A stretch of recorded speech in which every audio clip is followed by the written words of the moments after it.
অনুতপ্ততা আসে, বুঝবেন কিছুটা মনুষ্যত্ব আছে, সঙ্গে সঙ্গে তওবা করে ফেলেন।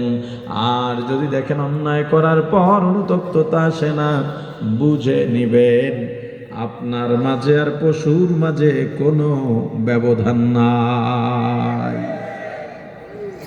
একটা কথা সব সময় মনে রাখবেন, এই কলবটাকে সাফ রাখা লাগবে, পরিশুদ্ধ রাখা লাগবে। কিয়ামতের ময়দানে কলব ছাড়া কোনো কিছুর দাম নাই। ক্ষমতার পাওয়ার কিয়ামতে চলবে না, সম্মানের পাওয়ার কিয়ামতে চলবে না, নেতা নেত্রী দুনিয়ার প্রভাব প্রতিপত্তি কিয়ামতে কোনো কাজে লাগবে না।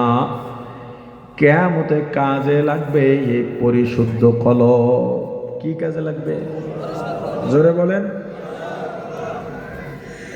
يوم لا ينفع مال ولا بنون